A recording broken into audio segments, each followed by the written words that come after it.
Mother, man.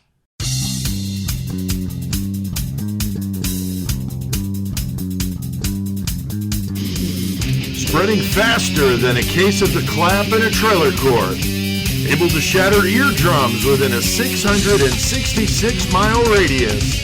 A podcast more brutal than all the rest.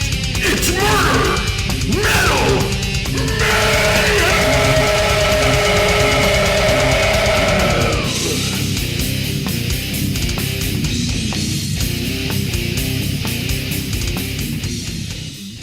All right. What's going on, gentlemen? What's going on, motherfuckers? How you doing? What's Tuesday. up? Got CK here. We got fucking Joey. Hello. Mike Shaw back hanging out, just kind of not wired up, just being a Just being a metalhead fucking nuisance. and sitting here chilling with us. Straight up piece of shit. Chris God is damn Chris it, is wearing dude. a shirt that says "Whiskey helps," and I'm very concerned. So, but it is Tuesday. We are at Horns High Studios at the Horns High Podcast Network, and we're doing a bonus episode tonight. So mixing it up a bit. We like to keep the listeners on their toes, and Something so a little different. Yeah, mix it up. Do one topic, and we'll get to that here in a minute. But speaking of T-shirts, Chris, you got your Whiskey Helps Whiskey shirt. helps. Cashman That's got me this motherfucker. I was just going to ask you, where did you shirt. get that shirt? I found this shirt at work one day. He's like, "Yep, I know where that's going." I didn't know if McCormick's just sent that to you because they know how much you've Sponsored. consumed. Right? Yeah, sponsored. That's funny. Michael, what shirt do you got going on over there? That a Murder Machine? Yes, it is. Nice. Murder Yeah. Machine clothing. Fucking Killer Baphomet and stuff. skulls on it. It's Nice. fucking badass. I got a shirt from Jason, man. Good stuff. So, Joey, what do you got on over there? I got my phalloplasty hoodie on like usual, and also That old school GNR. the old Guns N' Roses shirt. 'cause Oh, wow. I figured since I got the guitarist, and I'm not going to talk about Slash, but I still support. You know? Oh, Right, that's cool. right. All right. Well, hey, I'm impressed. I'm impressed. CK, what about you? What do you? You're not like in a bathrobe and like No, I'm just dangling. just got some underwear on with Nice. That's good. a Speedo. Hey, wait, you got draws and a Speedo on? That's fucked up, dude. No, I just got sweats and a t-shirt. Sweats and a t-shirt. All right. Well, CK, I'm wearing my Angelus Apatrida shirt because I'm so fucking ready for that new album to come out on Friday. So Hell yeah, man. it's my Antichrist Angelus Apatrida shirt. It's a sweet So- fucking shirt, too. Yeah, it is badass.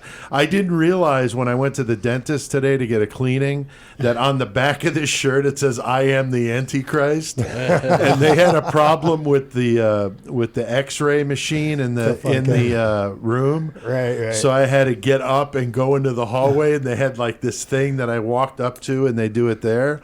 And I'm standing there, and there's people walking by me, and everybody's looking at me, and I'm like, well, I Oh, forgot all about shit. my shirt because I took my hoodie off when I got there, and I'm like, fuck. I'm like, well, this shirt isn't that bad. I forgot what it said on the back That's nice. until I got in the car and then realized, fuck, it says "I am the Antichrist" on the back. It's like when you wore the Afro shirt to work that one day, bro. Yeah. God damn it. So yeah, metal T-shirts. Tim always talked about the look of disgust. He Right. loved going somewhere and getting a look Just of like, why are disgust you from wearing somebody that in wearing public? like a Cannibal Corpse, gallery of suicide or some sick Yeah. fucking shit. Getting kicked out of school for fucking wearing a Tomb of the Mutilated shirt where the fucking skeletons Right. eating the other skeleton. Like, they didn't like that in school, bro. No. Well, my son, I think we talked about this last week, got kicked out of the skating rink for wearing Yeah, that yeah, I fucking remember you talking- ominous. What Yeah. was that shirt, Joey? The sexual intercourse. Yeah. Yeah. Yeah, got thrown out of the fucking skating rink. Had to go pick him up and shit. It was a proud moment, proud moment. right? But anyway, so we're having some fun here tonight. Last week we did episode 126 on that Canadian fucking piece of shit, Luca Magnotta, He man. loves himself, And bro. anytime you say his name, I'm thinking Luca Magnesia. Magnesia. Yeah, CK, you didn't know much about him, but after you listened to the episode, you sent me a text. You were like, what the fuck with that guy? Pretty What a bad. piece of shit. Yeah, I mean, a total piece of shit. He's the guy, if you watch that Don't Fuck with Cats docuseries on Netflix, you know who we're talking about. But if you don't, go check that out and go listen to episode 126 We almost broke the record, guys, for most listens in 24 hours. We had 801 with that one. Just missed it by 9. The record is 810, and I still can't remember which one that was because we had a run where like each episode was breaking the record. It was just crazy. Started with Gary Plauché and went on like a tear of lots of listens in the first 24 hours. So thank you guys. You guys make that happen. Yes, you do. And we appreciate it. We also put out an extra bonus as if it wasn't enough with Luca Magnotta, Joey. We gave him Patrick from Skeleton Pit. Yeah, that was the fun. Interview with him. Yeah, almost 800 listens Hell yeah. to that one, which is fucking impressive, That's awesome, man. dude. And I noticed Germany has moved up the country's listening and is tied with England for number 3 Excellent. country Hey, man. listening. So thanks Get it, to all Europe, our new dude. Get German it. listeners.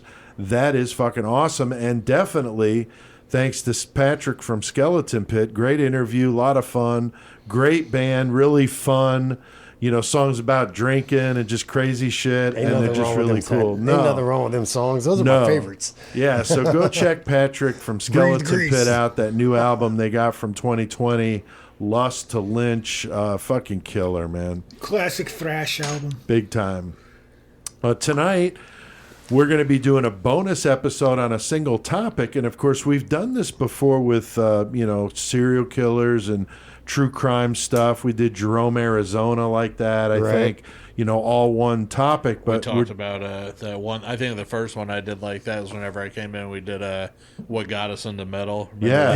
that? I think you're right. And That was this a is good one. similar to that one in that it's a metal conversation. And CK, you were the one that had brought this up. It would be fun to do. And so we're not doing, Killer Cage Match. We're not doing a Mayhem segment. This is just about No murder. our favorite metal musicians. So yeah, no murdering tonight, just metal, which is Murdering cool. their instruments. We know that a lot Yeah, of our sir. listeners are obviously metalheads. You wouldn't be listening to Murder Metal Mayhem, but some people, of course, dig on the true crime and maybe not as much the metal. So who knows? Maybe if you're not into metal, you hear about some bands tonight and musicians that you'll maybe want to check out. Now, each of us are going to take on our own instrument. I, of course, played bass for I got a the long time. didgeridoo. So I'm going to do the bass players. Joey, you're going to do the guitar players. Guitars. So that should be cool. CK, Wiggly, wiggly, wiggly. you're going to do some drummers, right? That's right. And Chris, you're a fucking metalhead from way back, dude. You're Yeah. always back in the low 12 days. You and your whole family were like huge fucking metal supporters. So you We're are like a more than fucking- appropriate to cover singers, I think. Fucking So- clan, dude. yeah, so you're going to talk about your favorite metal singers, and then we're going to put together kind of a fun little dream band with Yeah. each one of our suggestions, and then our listeners will help us pick the name of the band. It's going to be kind of fun. And CK, I think it does sound like a good open conversation, kind of like Joey mentioned when we talked about, what got us into metal. Yeah, exactly. I thought it'd be cool to talk about and get into each of our heads of our favorite musicians and Yeah. see what comes of it. Yeah, and I think too the fact that our listening, library, so to speak, are very different. It's the fact that CK and I are about 10 years older than you guys. Obviously, changes Yeah. our influences and the stuff we listen to, and you guys more into wide range of stuff, but tend to lean toward extreme like the death and grindcore stuff. So I think it's going to be a cool Hell yeah. blending of different styles, and Fuck should yeah. be kind of cool. We've It's gonna seen be very bands. eclectic. Yeah, we've seen bands pair up like interesting matchups that are fucking killer, know. So I think that's kind of what this is like in a virtual sort of way. Of course, huge thanks to our sponsor, SpellboundEffectsAndArt.com. They're amazing. Killer stuff. I can't wait to see Tony is working on a new piece to All the send. gore you want. Yeah, I mean, we always take pictures of this stuff, and we get listeners that are always like, "Man, who the fuck makes that shit for you?" All the the lamp gore you and the want. fucking head on a spike and the forearm I with still our name. never get over the teeth on the base of the lamp. dude. Yeah, the teeth it's is just sick. like the freakiest shit, dude. I thought about Tony. I was watching something. Oh, I was watching that Witchfinder General documentary, and he had a staff, like walking. And I thought, wouldn't that be badass to have Tony make me one with the teeth at the bottom? That'd be fucking badass. Wouldn't that be sick, So I just walk around fucking Hayworth with a fucking staff, Go to fucking IGN. Wearing a shirt that says "I am the Antichrist." Yeah, there you go.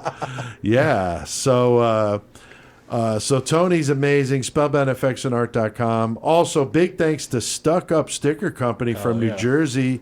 Killing it with those new stickers, Joe. Yeah. I mean, you've been doing band shit forever. Hell yeah. Pretty top shelf stuff. Oh man. yeah, no, very good quality and really cool. They did the die cut for these stickers. Yeah. Order some shit from us. I bet you get one. Yeah, Fucking we'll right. throw. They sent Michael's us a over big here. pile of fucking stickers. We'll throw some in when you guys order shit.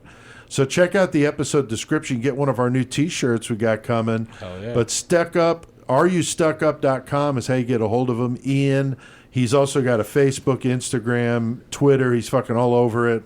So go check him out. Stuck Up Sticker Company out of New Jersey. So great people. Also, guys, that new Bundy mask that fucking Rick sent in that we ordered is Bundy mask is amazing, here. dude. We're gonna mount it up on the wall here within the next few days, and we'll add him to the Horns Eye decor in here. It's gonna Michael be over sick. here carried him in the box or whatever. Nice. And I just looked at him. I said, "I see you got you some head." It's got the man in the box, right? Oh yeah. So yeah, so it came with the wall mount, and then I printed out a copy of Bundy's wanted poster, Hell yeah. and we're gonna frame that and put it beneath it, so it's gonna be really cool, and that'll be our display of the new Ted Bundy mask from Sick Rick. So great stuff. Thanks to everybody out there listening to Murder Metal Mayhem. We were right at 3,500 this week, right on the money. That was cool, and you guys are Gotta crushing bump it. them numbers. Germany, thanks all our new German listeners. yeah. Australia's still crushing it, and the UK, as well as, of course, the US and other countries too, but those are the top ones. And yeah, keep it's amazing to see Maidenhead, England, still on that top 10 cities listening. Awesome. Which is awesome. Also seeing Still love that a name. lot of listeners, I know, in Charlotte, Virginia, still West Lake Stevens, Washington now is up there. So just crazy stuff. Fucking right. So anyway, it's going to be a good one, and we appreciate you guys making that happen. So we're going to break this thing down by instrument, so this should be fun. So I always, drummers are tough to find because Dude, you find a drummer, he's probably in 3 other bands already. yeah, I anyway, mean, there's dude. so few of them, especially Right? ones that can play the real extreme stuff. So I think drummers are kind of the foundation of a band. And so, CK, I'd like you to kind of open it up. And of course, you're a drummer, so you're obviously the choice here for this one. But when was it that you started playing, and what was your first drum kit like? Were you playing like pots and Well, pans in the kitchen? Supposedly I played on when I was younger, like 3 or 4. My brother knows I would play on anything that they could beat on. Right. And my brother, That's why I get females. No, I'm just kidding. and if nobody knows, my brother was 14 years older than me. Right. He played drums before. He played guitar, so he could play drums, guitar, bass. He could play anything. He was all That's around awesome. musician. Yeah, so I guess it was kind of already predetermined that I was already going to play drums by my brother when he bought me my first Ludwig drum set at the age of 4. Nice. Goddamn. Ludwig, You got that's a fucking Ludwig old at 4? school, That's hard. fucking- Wes used to play a Ludwig kit, and that fucking thing was That's like a built fucking like a fortress, Man man. kit. That's Yes. yeah, man. Yeah, for sure. It was like a beginning 5-piece, nothing major. Couple crashes, a ride, a hi-hat. Right. Just learned how to play from there, and went on, and I got better with minute by minute, hour by hour. I just got better. I learned my craft, and they were calling me pretty much an idiot savant at the drums because Nice. anytime my brother's friends would come over, he would you'd have to show me off. Nice. They'll listen to what my little brother's playing now, and we'd start jamming together, and me and him. That's and there were awesome. times when like on weekends, I would go watch his band rehearse, and I would sit in on a couple tunes and That's play cool with him. shit, dude. Nice. You know, Like- so as far as learning to play, that was like predetermined. That's cool. That's like Steve Zimmerman's little brother, Kevin. He wasn't as 14 years, probably 5 or 6, but same thing. Where Kevin was like, he's gonna be a drummer because his big brother, you know, was fucking in Fate's Warning, you know, and he had a band too that was badass. But Kevin was a hell of a drummer. So yeah, it's one of those things. You're just around it, you know. So That's cool. as far as my top 5 favorite drummers, that was a hard one.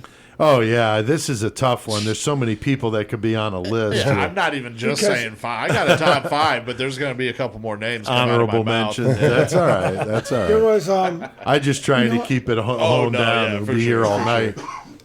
and it had to be metal drummers. Right. You know, people are gonna be like, "Well, you didn't have Neil Peart in your list." Well, Yeah. is Neil Peart a metal drummer, No, or is he a amazing drummer, hard rock but drummer? definitely not a metal drummer. Although Yeah, so- influential on metal, though. Without a doubt. Yeah. You know, and Huge. I had other influential drummers. You know, Mitch Mitchell from the Jimi Hendrix Experience, Yeah. Ian Pace from Deep Purple, Right, right, you know, John Bonham. right. Bill You could Ward. just go on and on. Bill Ward would be a No. metal drummer. Yeah, it's Yeah, like Bill every Ward. one of those fucking drummers, like, definitely pushed me into liking the more extreme shit. They were Right. my basis. So Oh, sure. Even though I might not consider them all metal, like back then that was heavy still. Oh yeah, without it's a heavy doubt, as shit. dude. Without a Hard doubt. rock, I guess. Yeah. So what do you got, CK? So my top 5 pick of metal drummers of today, well, not even within the last 40 years. Right. Mike Portnoy. I would never was- have thought you were going to Yeah. pick Mike Porter. I Dream know, Theater. Of course. Mike Portnoy is just like the most versatile drummer that I've ever seen. He plays in like 5 or 6 different bands. He plays in Right. a couple of cover bands slash tribute bands he plays with. He plays with the Neil Peart band, Neil Morse band. I'm sorry. He plays with Flying Colors, Transatlantic, PD. Just out of a few. So he's definitely my one of my top picks. Right. Next one is probably the one who invented thrash drumming, Gene Hogan. Hell yeah. Oh yeah. Gene Hogan was probably one of the first to pretty much do the double bass drumming as we know it today, and Real use it fast and correctly shit. as we know it today. He's probably the to me, he was the person who basically invented it and perfected it. Number 3, another versatile drummer from one of my favorite bands of all time, Bobby Jarzenbeck. And Bobby's another versatile drummer. He could play progressive metal, he could play metal, he could play thrash metal. Christ, he even plays country music. Yeah, I was when he's gonna home. say he's in Texas. He plays in a country band, which is cool I for Yeah, playing I got a versatile fucking styles. That's Yeah. for sure. I got a friend who. Who was that? Barbie from Bobby Fate's Jarzenbeck. Warning. Ah, gotcha. Also played in a lot of different bands. CK. Who else is he? And he plays with a friend. He plays with a friend of mine in Texas. They have a country band together. Right. Somebody I used to play with in Bethel, but he moved to Texas. He plays with Bobby. Another great drummer, Mickey D.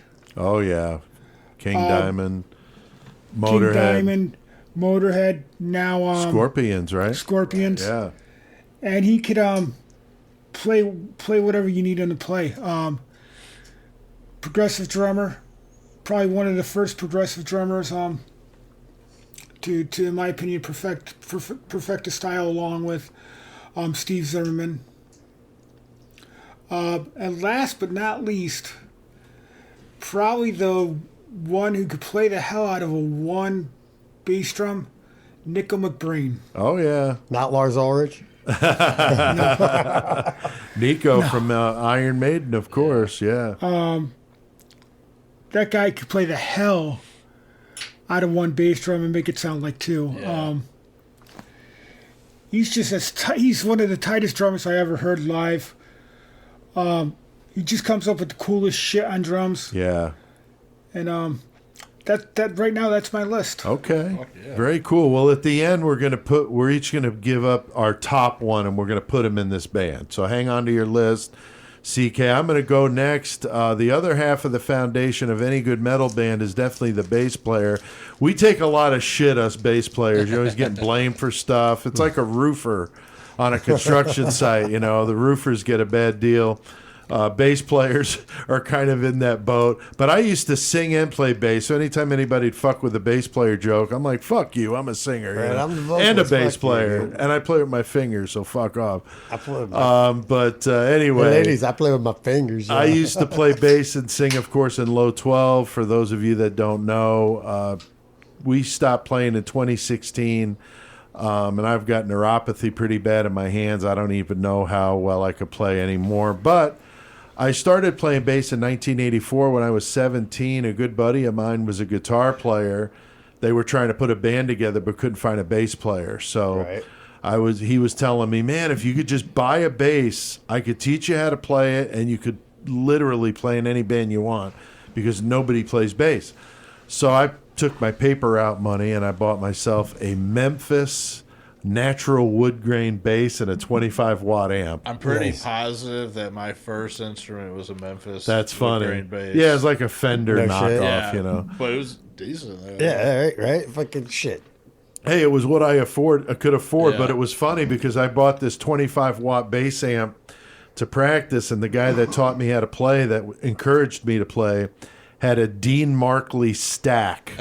And I'm like, dude, seriously, like, turn it down. I can't even hear myself. And he told me, he says, and I never forgot it, and I vowed I would avenge this day. He said, bass players are supposed to be felt, not heard. Nice. Okay. Okay. I like that. So I do like that. So a couple of years later, all right, I go to the bank to take out a few dollars because I didn't have shit, you know. And I asked to do a balance check, you know, to write it on the slip when they sent Right, it back right. through the drive-through. And because I don't even know if the ATM, I mean, this was, you know, Wow. early back 80s. then you didn't have the Yeah, ATM you had that to go showed to you the your fucking balance. bank. So anyway, so she wrote the amount on my slip, and it was like $1,200, and I'm like, I'm lucky if there's $12 in there, you know. So I buzzed her. I was like, "Are you sure this is right?" She goes, "Yeah," and I'm like, "Okay, thanks." So I drove around the block, went back through the drive-through, and took a slip and fucking took it all out. But like $5. I was like, fuck this, okay? And I drove to fucking East Coast fucking Music Mall in fucking Danbury, and I bought as much shit as I could buy. Right. I'm on a I shopping had spree. shit so fucking rigged up and hot wired, and I was burning through fucking cabinets. I had a fucking 18. I had two 15s and one of those 410 fucking Ampeg Yeah. fucking refrigerators. It was fucking insane, and ever since then, fuck you, bass is only felt, not heard. I've always been fucking just Oh, yeah, dude. monster fucking toning. Les, of course, helped me in Low 12. He was a great guy for dialing in the tone. So anyway, for that guy that fucking encouraged me to go upgrade that's my fucking shit, badass. I was like, fuck that, 25-watt fucking little Bass is amp. supposed to be felt, not heard. I love it. Yeah. So I went out and bought Well, you some can't shit. fucking feel it with a 25-watt amp No, anyway. Hell no. So my last rig that I had in Low 12, I still have it. I just haven't played it. My last bass was a Spectre, the Alex Webster 5-string, nice PV 700 watt touring rack mount with a dark glass pedal. and a 4x10 and a 15 with Black Widow speakers, just absolutely crushing. Hell yeah. So that's my rig, and so that's why I'm talking bass players. So I got to say, in no specific order, but all of these bass players are very influential on me as a bass player. Number one, Geezer Butler, Black Sabbath, absolutely monster fucking tone. Great style, loved his licks, loved his lyrics because he wrote all their lyrics. Right. Played with his Which a lot of people did not realize. no, and played with his fingers, which I love that style. I did try to play with the pick too, but I always liked the style and the tone of playing with my fingers. So Geezer is huge there. Steve Harris, Iron Maiden, hugely influential, really bright tone, real clicky. You could hear him up in the mix, which is rare for a bass player. Typically a little more subdued, but he Not was to more mention He aggressive. was playing against 3 guitarists too. Yeah, well, now he does, but back then it was just the two. Right, yeah. Well, the third guy just throws his fucking guitar in the Okay, air. there you go. Looks like a fucking jackass. Yeah, I just saw something recently about great bands with 3 guitarists, and Yeah. he's in the fucking, and it's the 3 of them, Adrian Smith, and that fucking idiot Janik or whatever. I just can't fucking stand that guy. Anyway. He's actually a really good guitarist. I'm sure he is, but for fuck's sake, you know. Then I got Bob Daisley, a little more background kind of guy. Ozzy, Rainbow, Uriah Heep. I know Uriah Heep's not really metal, but certainly he was with Ozzy and the Right. Rainbow stuff. Great songwriting, arranging, also a very cool style. Alex Webster, a monster, Cannibal Corpse, really killer. Great dude too, real nice. And I wound up getting that bass. It was really cool that it was his signature model, but just that's such a fucking great tight tone. ass bass too. Though, It is dude. really And nice. of course, he writes tons of Cannibal Corpse's. Yeah, he writes a lot of their music fucking and lyrics. Yeah. So Alex Webster's a beast. And then, of course, I got to round out the list. Joey Vera, Fate's Warning, Armored Saint. Great tone, great style. Also a super cool guy, and also plays with his fingers. So And it makes the most awesome faces live. he does. He does. He's got his funny mohawk, and he's just a good dude. We've interviewed him before. Just a great guy. So that's my list. Joey, going to guitars now. What you, of course, do a one-man band in Gormonger. And what got you started playing guitar, and what was your first guitar setup like? At first I started on bass, and like you were saying, I went out and I got a fucking Memphis bass. That was my first one. Fucking Nice. wood grain Memphis That's bass. hilarious. Yeah, no, for real. I actually had that whenever I played in Metal Language, which was like my high school band that I met the Yeah, Shawbacks. Metal Language, dude. Yeah, but so I played bass for the most part because exactly like you said, whenever I was coming up, like I had friends who were badass on guitars, and even then I had like a couple friends that were drummers in high Right. school and shit. Like this is my freshman year that I got the bass, so but I'd been into metal my whole life. Anyway, so I always had the bass, and I was in bands playing bass and shit, and it was fun. But it was like I got to the point where it was I didn't have nobody else to play with, and nobody was doing what I wanted to do. Exactly like with the grindcore shit. Right. So I was around guitarists all the time, and I was around guitars, so I dicked around with them. And then eventually I was like, you know what? I'm going to write these fucking songs. And that's how I started doing it. And to be honest, doing Gormonger was the fucking hardest shit because, A, I had to learn to play guitar, which I didn't fucking know how to do. It's not the goddamn same as bass whatsoever. No, not at all. Like, there's certain aspects to both Well, of yeah, them you that play help chords and shit. Yeah. but overall, like the fucking way you play is not the same. So that was tough.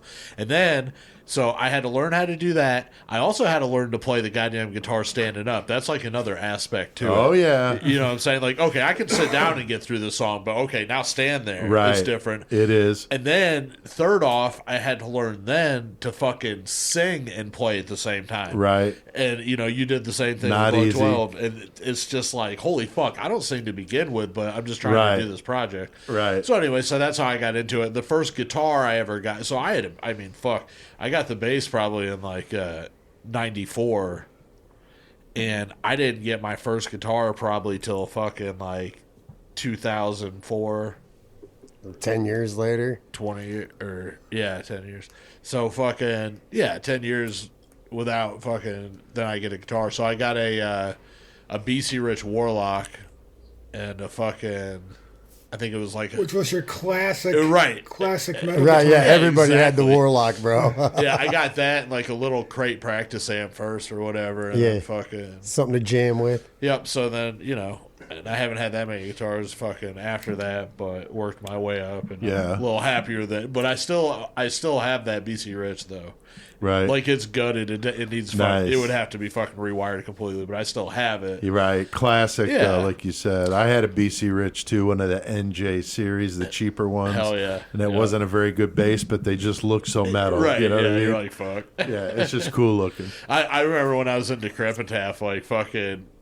The drummer, he was like the dude who fucking put it together, basically the band, and me and Texas Dave were in it, and he, he's fucking talking to us, and he was like, okay, this dude had fucking every guitar in the world when you walked into his Just living hanging room. on the wall and dude, shit. it was sick. Like, and he loved Charvel and shit. He just had like every color of the same. Oh, yeah. Dude, he was an internet trader, so we had so much gear. It was the loudest house in Texas. He was from Massachusetts, so that's what was so classic.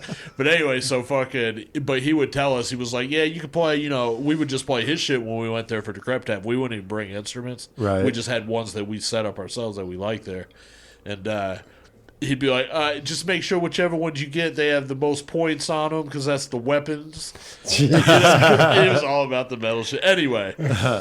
So yeah, I got guitars, which is cool. I have been playing guitar for a while now, so I like this one. It was fucking tough. I do have 5 that I'm gonna fucking say, but I'm gonna say 15 names throughout this fucking thing I'm gonna do just because. That's all right. I mean, Go you ahead. gotta talk about fucking Jimi Hendrix because what the fuck? But we're not really doing, Right, no, but Right. still, it's Jimmy, though. Right, Yeah. and then Jeff Hanneman at the same time. Now, most people would think that Jeff Hanneman would be on my list because fucking Slayer riffs. Well, sure. And you're right, and I do love Jeff Hanneman, but I'm not going to talk about him either. You know who else I'm not going to talk about? John Gallagher from Dying Fetus, who Okay. fucking also has some of the Oh, sickest yeah. riffs of big, all That's time. funny. Badass. And I'm not going to talk about Dave Mustaine, even though Michael's sitting over here and he's badass. Yeah. One of the last people I'm not going to talk about is Mike Scatia, who was from, he was originally in Rigor Mortis, and then he was in Ministry and also Revolting Cox, and amazing guitar. So anyway, Nice. Or not, you're not going to mention Paul Stanley, are you? I'm not going to mention Paul Stanley. I good. should have for you, though. His new thing. You Yeah. see his new fucking band. Oh, my God. Soul Station or something. And you know who else? I mean, to be honest, like you said, you brought up Geezer Boat. You can't say guitar without saying Tony Tony Iommi. Beast. Because fucking everybody that's ever played anything metal has been fucking influenced by him. Right. So, And Right, for no sure. fingertips on 3 of his fingers. How fucking brutal is that? right. Yeah. Nasty as fuck. So anyway, okay. So Very, I mean, very EVH metal. was influenced by Iommi. Of course. So I broke down my 5, and I broke them down based on I got a rhythm guitar, I got a lead guitar, I got the catchiest riffs, I got the cleanest riffs, and I got one of my biggest influences. Okay. So starting off my fucking list, I'm gonna go with catchiest, and man, I can't fucking say it enough. Sean LeCan from Putrid Pile. Yeah. That dude's guitar riffs, like, out of control. Every CD he puts out is just fucking Dude, Sean's Riff badass at master. what he does, dude. yeah, fucking riff master. Yeah. I mean, whenever you talk about the underground, I mean, fucking, he always comes Always. up, and there's a reason why he's fucking the biggest of the one man. So, Putrid Pile, he was the fucking my first one I was going to talk about. Second is also an underground guitarist, and this dude's fucking nasty as fuck. Mario Di Biamtista. I'm not saying that right. Right. From Italy. Sounds like a wrestler. Yeah, but he's from Italy, and this dude is fucking nasty as fuck. He played in a slam band, Vulvectomy. He plays in the band Evangelic now, which is like a badass and brutal death metal. I was going to say, I haven't heard that. And he's Vulvectomy, also- I know, is fucking... Yeah, and he's Brutal, also dude. played more recently in the past few years with Corpse Fucking Art, who were big who were from fucking Italy. amazing. Nice. Yeah, so like underground, and he's, to me, Mario is he's the cleanest guitarist. I've seen him play a handful of times. I've got lucky to see him play with the Evangelic, and I've got to see him play with Vulvectomy. And I just sit back and watch him play because it's just fucking amazing to me. And pushes every time I see him. I want to go fucking write riffs and shit, and Right. that's important. My other friend, fucking, if you're gonna talk about the underground metal, Mike, fucking, he plays guitar for Phil Anselmo and the Illegals, which is huge. He's fucking badass. But he also dude. plays for Flesh Hoarder, and he was also in another band, Disfigured, back in the day down in Texas, and he played for MOD for a while too. Nice. That's right. But it's just cool because his riffs are fucking powered because of the fucking brutal shit, Right, right. And you talk about badass guitarists, and almost any musician, to tell you the truth, and it's like, okay, you can bring out fucking all your, wiggly woggly guitarists that you want to, but man, I listen to fucking grind and death metal, and whenever people ask me some of the best guitarists, I'm like, the people I've seen, you're not going to know because like they're just Right. phenomenal, but it's metal, so Right. it's overlooked. Anyway, so those two are the underground. Third, if I talk about influence, I'm gonna have to say James Murphy. Oh, hell yeah, dude. James Murphy, Amazing. Cancer, Obituary, Death, Disincarnate. Fucking Plus his solo shit too is badass. yeah. He's had a couple solo albums out, And not to and go. producer as well. Yeah, Yeah. absolutely. And fighting cancer. Right. Yep. He had a really hard time with that. Oh, he did. Yeah. Not to mention, he was like, "Oh, okay, fuck it. I'm also going to jump on this Testament album, Low." Right. Which so sick. Right. it's Which like fucking Low the is heaviest badass. Testament album there Right. is. And I didn't even also talk about Alex Skolnick and fucking Peterson being like the best fucking combo guitarists of all time. Sick. Fucking that's another one that was hard not to fucking bring up. Right. Right. So fourth, I got my lead and my rhythm guitarist, and my favorite rhythm guitarist of all time, Scott Ian from Anthrax. Yeah. Scott's sick, fucking dude. fire. Yeah. He is so fucking solid in everything Tight. he's ever done. Dude, that fucking Grandpa new Mr. metal. Bungle shit. And, Dude, that's so fucking. Dude, I can't and then fucking stop listening to the that. SOD, of course, back in the day, too. Oh, And he yeah. does that shit. Have you seen the new shit that he's done with Brian Posehn and shit? Dude, it's fucking great. Dude. Yeah, I'm You gonna need to have check to it check out. that out. Yeah. Yeah. He's just a monster. That's Yeah. cool, man. That's a good list. And like you said, But I haven't hit number 5. go ahead. I'm sorry. No, you're good. So that was my rhythm guitar. So my top lead guitarist, and this wasn't metal either because I wasn't really thinking about what we were doing, but I'm still going to say Yeah. David Gilmour of Pink Floyd. Right. He is my favorite lead guitarist of all time. I like listening to his solos more than anybody else's. And any guitar ever, right? Yeah. Hell yeah.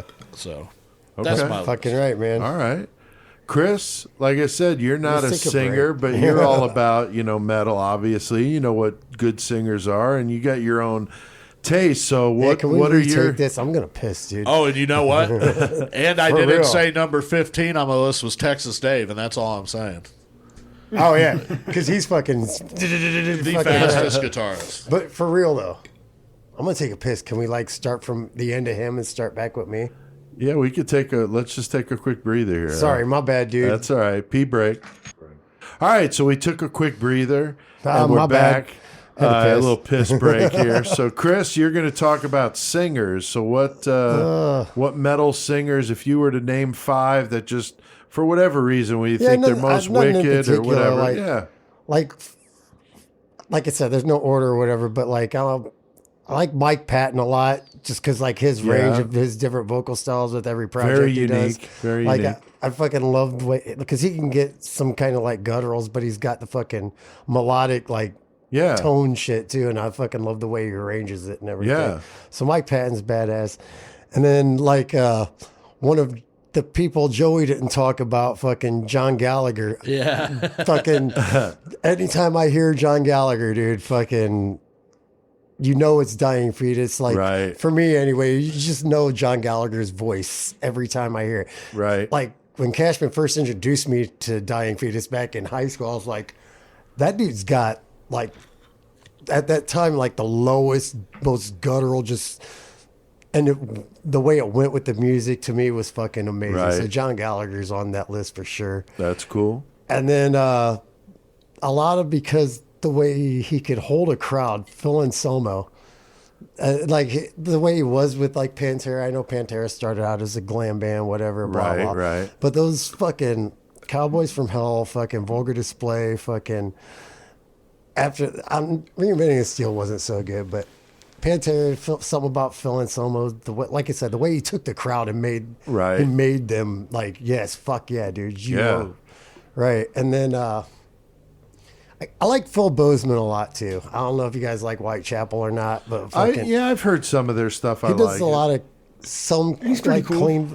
clean vocals or whatever. But there's something about Whitechapel that I like a lot. So Phil Bozeman's fucking always been pretty badass, dude. And Okay. I got 4 right now at the moment, so that's All right. it. That's I all don't right. know. It's hard to come up. I Oh know. no, I got Chris Barnes? I remember my I can't remember my number 5, the homie Josh Bodie, fucking Sexual Atrocities, There you dude. Okay. Like he's pitched. He used 2 mics, whatever. But dude, his arrangement with the music and his presence on stage, just like Phil, but different presence. Bodie's fucking badass. Sexual Atrocities is my shit, dude. All right. So yeah, definitely. There's my 5 right there. All right. Good 5. All right. So we've each given up a 5+ here in our personal favorites. CK, if you were to pick one drummer to put in our dream metal band here, which one of your group would it be, buddy?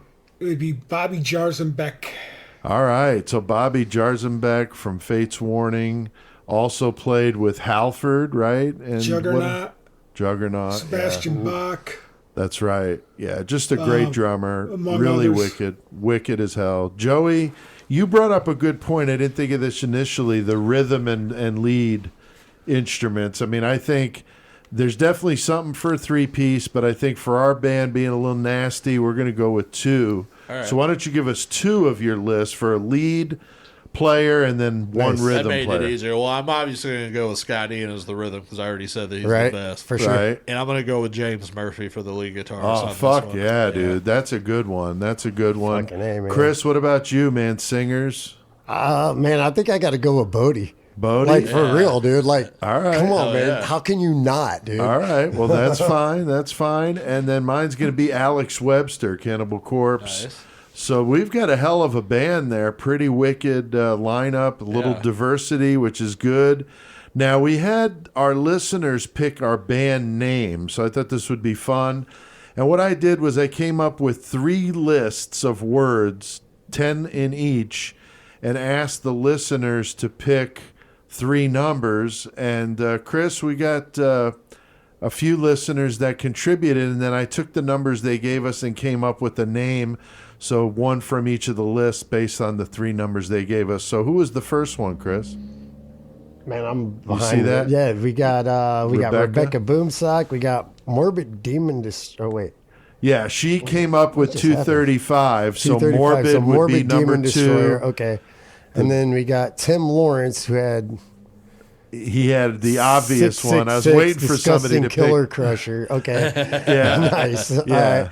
And then we got Lila Z with 543, Infested Virgin Violator. Yeah, that's pretty That's wicked. pretty brutal, man. These are all really Yeah, cool no, they're names, pretty- they're man. pretty This awesome. is actually a good way to come up with a Right? band name, Yeah. Joey. And then we got Ronnie Brown with I love this one. 489, Festering Corpse Ripper. Nice. So fucking Fuck those yeah. are all What do fucking you- badass. Yeah, I names. gotta a do- serial killer. That'd be my. I wish that was my name. Right, Festering Festering Corpse Corpse Ripper. So, I mean, can you even, Michael, I mean, you're just sitting here chilling. I mean, of those names, I mean, which one do you like the best? Right, Festering Corpse Ripper's Ripper? pretty Joey, badass. is that your vote? That's probably my vote. I'm gonna go with that. Like, I mean, I can't go with a good one.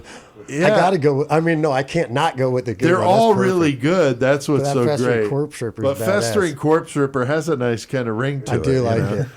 And so, all right. And I think with our lineup, too, with the dude from Sexual Atrocities singing, Hell yeah, dude. you know, It works Festering perfect, Corpse man. Ripper, got Alex fucking Webster, Bobby Jarzenbeck, definitely an amazing drummer. And then the fucking combination of Scott Ian and James Murphy is fucking wicked. It's gonna be awesome. Pretty bro. wicked band. So We need to Festering fucking- Corpse Ripper, maybe we'll make some T-shirts for it. We need to start a fucking campaign on the fucking interweb and There shit. you go. We've got this band. You guys have to make a CD. So Just anyway, make one song COVID style. I'd be happy. Dude, that'd That be, would- dude, that that'd would be fucking badass, man. Like a Zoom song. That'd be Festering fucking Corpse great. Ripper. All right. So when the pandemic is over, maybe the band will go on tour. We'll see if we can get him to go. But might take some money, so we'll have to see what happens. But that was fun. We thought it would be cool to talk about some of our favorite metal musicians. There's so many of them, like we said. I mean, hell, we could have been here for 2 hours talking about all these different ones we like. There's so many great ones, of course, so many we did mention that could easily have made the list. But it was a fun conversation. Next week, we'll be back with episode 127, Little Valentine's Day, Joey. Yeah, the Lonely Hearts Killers. Yeah, that's a pretty sick one. That's an old school one. Yeah. Some of you may not be familiar with that. I watched the doc on that a couple weeks ago, refamiliarizing myself with it. Pretty sick story, so it's a good one. I'm going to refamiliarize myself with this hitter. Don't forget to check out murdermetalmayhem.com to listen to all the past episodes. You can like us on Facebook, follow us on Twitter, and subscribe to our YouTube channel. Check out the show on Amazon Music, Spotify, Stitcher, CastBox, iTunes, and more. Leave us comments, if you would, please, and give us a rating. Let us know what's up. Tell Talk us how shit you to like us. us. It Yeah, helps talk people shit. know, Exactly, dude. what you like about the show, and hopefully can turn them on to go checking it out. And you could support the show by going to that 666 Club, joining up, Hell yeah, $3 a patreon.com/murdermetalmayhem. month. $3, CK, that's nothing, man. And they get all kinds of cool shit. Joey, we've already done some good bonus episodes no one else could hear. Right. Al Capone, Yeah. Richard Ramirez, Jeffrey Dahmer. Yeah. You can hear fucking interviews with Catherine Ramsland and Right. fucking Harold Schechter. Yeah. It's all kinds of shit. Yeah, we've interviewed a lot of people, and we put the full interviews on only for our 666 Club members. So Check them out. So go check it out. Again, we'll link to all this stuff in the episode description. You can also go to PeteAltieri.com if you want to pick up one of my books. And check out my new podcast, voiceofdread.com. Just put up a new one, interview with Brian Usual about Fucking horror and badass artwork. artist. He knows all about the horror and shit. Yeah, He loves it. graphic art side of it, which was cool conversations. I don't know if you guys have had a chance to check it out yet, but it's Yes, a I good did. It one. kicked ass. Thanks, CK. I haven't yet, but I will tomorrow. Cool. Well, it's up there, voiceofdread.com if you want to go check that out. But until next time, keep one foot in the gutter. And your fist in the air, throwing the fucking horns. Mother, man.